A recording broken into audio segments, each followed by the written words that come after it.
जी, मेरे पास एक खबर आ रही है, उसके बाद मैं सीधे चलूंगा मनीष के पास और पुष्पेश सर से कमेंट लेने के लिए। अमेरिका की चीन को घेरने की चौतरफा तैयारी। साउथ चाइना सी की खबर आपने देखी। अब भारत, जापान, ऑस्ट्रेलिया के साथ घेराबंदी को तैयार अमेरिका। चीन के खिलाफ बनाएंगे रणनीति अमेरिकी एनएसए।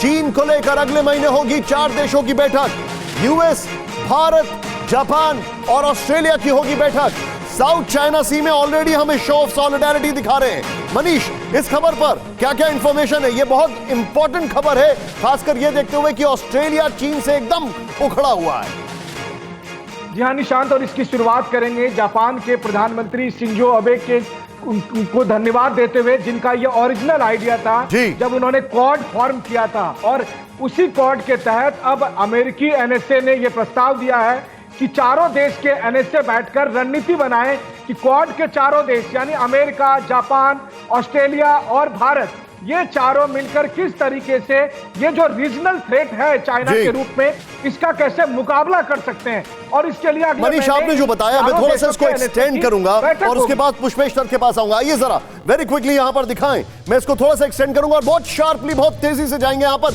प्ले ऑन करें। हमारे पास जो इंफॉर्मेशन है वो यहां पर, वो देखिए, भारत, अमेरिका, जापान, ऑस्ट्रेलिया के अधिकारियों की सितंबर-अक्टूबर में मुलाकात। जिनपिंग पर 4 देशों का वार। ये बड़ा इंपॉर्टेंट नेक्स्ट चेंज ओवर करें वो ये है, किस तरीके से चीन का रुख बेहद आक्रामक, उससे कैसे निपटा जाए हम जानते हैं। ये एनएसए अमेरिका के कह चुके हैं। दक्षिण चीन सागर, हिंद महासागर में चीन की हरकतें बर्दाश्त नहीं। ऑलरेडी भारत की नेवी के शिप्स वहां पर पहुंच गए हैं। ये एक और इंपॉर्टेंट चीज आपके सामने है।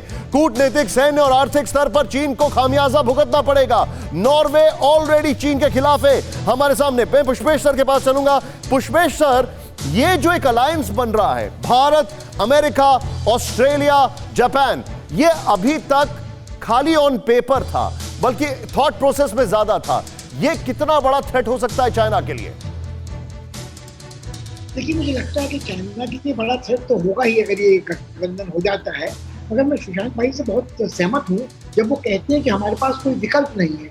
भारत को सबसे बड़ी आशंका ये थी कि यदि चीन तनाव बढ़ाता है दक्षिणी चीनी सागर में, तो लोगों का ध्यान, अंतर्राष्ट्रीय सारी ताकतों का ध्यान हट जाएगा उस हिमालयी सरहद से जहां भारत और चीन की मुठभेड़ हो रही है। तो हमारे लिए बिल्कुल जरूरी था, अनिवार्य था कि हम अपनी नौसैनिक उपस्थिति दक्षिण चीनी सागर में बनाएं और कहीं ना कहीं चीन के साथ जो हमारा विरोध वैमनस्य मुठभेड़ की संभावना है वो दोनों मोर्चों पर रहे। सर, लेकिन एक और हम अमेरिका, जापान, ग्राउंड रियलिटी में क्या can be afford to divert our forces? क्या ग्राउंड रियलिटी में हम अपनी फोर्सेस को डाइवर्ट कर सकते हैं? भाई, मुझे लगता है कि the forces are meant to be deployed and used. अगर आपके पास नौसैनिक ताकत है तो क्या इस वक्त कहीं आपको अरब सागर में ऐसा खतरा नजर आ रहा है कि आपको सोमालिया या जिबूती में लड़ने की जरूरत पड़ रही है? क्या मालदीव में तो विद्रोह हो रहा है? सबसे बड़ा खतरा हमारी सामरिक सुरक्षा को, हमारी देश की अस्मिता को, एकता, अखंडता को आज चीन से है। वो चाहे हिमालय की सरहद में हो या दक्षिणी सागर में हो। आपने खुद कहा कि 40% हमारा हिस्सा व्यापार का यहाँ से गुजरता है, तो कैसे हम इसकी अनदेखी कर सकते हैं? पॉइंट नोटेड सर, मेरे पास पॉइंट नोटेड।